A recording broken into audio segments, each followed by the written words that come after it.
કપરાડા કુંભઘાટ ચઢાણ રસ્તા તરફ ગાડી રીતસર ખેંચી જઈ ગાડી 25 થી 30 ફૂટ રિવર્સ જતાં ભારે આશ્ચર્ય। કોઈ ટ્રક ક્લીનરે પથ્થર અન્ય જગ્યાએ નાખી દેતા અકસ્માત થતા હોવાનું લોકમુખે વાયકાઓ જણાવી રહ્યા છે। કપરાડા તાલુકાના કુંભઘાટ રસ્તા પર પ્રતિદિન અકસ્માતો થતા જ હોય છે। કોઈ એક દિવસ એવો ન ગયો હોય કે આ ઘાટ પર કોઈ નાનું મોટું અકસ્માત ન થયું હોય એમ કહેવું કોઈ અતિશયોક્તિ નથી।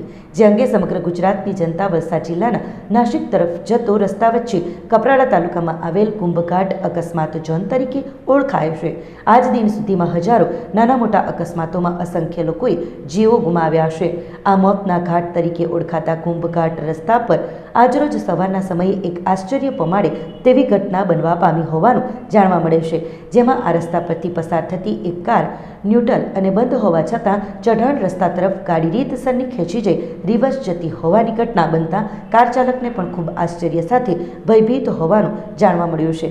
જાણકારી મુજબ કપરાડા તાલુકાના કુંભઘાટ રસ્તા ઉપર વારંવાર થતા અકસ્માતોનો તાગ મેળવવા વર્ષો બાદ પણ કોઈ જાણી શક્યું નથી। જે અંગે રસ્તામાં કોઈ ટેકનિકલી ખામી હોય તો તે પણ કોઈ ઇજનેરોને ખબર નથી। જે અંગે વારંવાર સમાચારો પણ પ્રસિદ્ધ થતા આવ્યા છે કે કપરાડા તાલુકાના કુંભઘાટ રસ્તા પર માતાજીના કુંભઘાટને તે કોઈ વાહન ચાલકે ગાડી ઘાટ પર ન હોય જ્યાં બેસાડ્યા હોય ધજા ફરકે છે તેની સામે આ ઘટના બની હોવાનું ચાલકે જણાવ્યું હતું।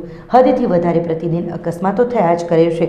જે અંગે કોઈ તંત્ર દ્વારા કોઈ ચોક્કસ રસ્તાનો સર્વે કરાયો નથી કે કોઈ ઘાટ રસ્તાઓને કટિંગ કરી રસ્તો બનાવવાનું પણ સૂચ્યું નથી। આ કુંભઘાટ પર વારંવાર થતા અકસ્માતો અંગે સ્થાનિક રહેવાસીઓમાં એક લોકવાયકા છે કે આ રસ્તાના કિનારે એક પથ્થરનો દેવ હતો। ચડતા તે રસ્તાને ઓટી તરીકે ઉપયોગ કર્યો હતો અને તે પથ્થર કોઈક અન્ય જગ્યાએ નાખી દીધો હતો। તેથી અકસ્માતો થતા હોવાનું લોકમુખ્ય વાયકાઓ વર્ષોથી લોકો જણાવી રહ્યા છે। ત્યારે આજરોજ સવારના સમયે એક કાર જે ન્યુટ્રલ બાદ હોય તો પણ ચાલક ગાડીમાં હોય તે સમયે જ ગાડી ઘાટ પર ચઢાણ તરફ 25 થી 30 ફૂટ રિવર્સ જતાં ભારે આશ્ચર્ય થવા પામ્યું હતું।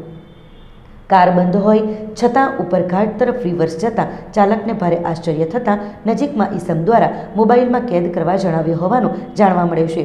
જાણે આ વિસ્તાર ચુંબકીય ક્ષેત્ર હોય તેવો અનુભવ હોવાનું કાર ચાલકે જણાવ્યું હતું। આ ઘટના અંગે તંત્ર પણ ગંભીરતાથી આ વિસ્તારની વધુ તપાસ કરાવવામાં આવે કે આ વિસ્તાર કોઈ ચુંબકીય ક્ષેત્ર તો નથી ને। જે અંગે તંત્રએ ભૂસ્તરશાસ્ત્રીઓનો પણ આધાર લઈ આ વિસ્તારની તપાસ કરવી જોઈએ એમ કેટલાક જાગૃત નાગરિકો જણાવી રહ્યા હોવાનું જાણવા મળે છે।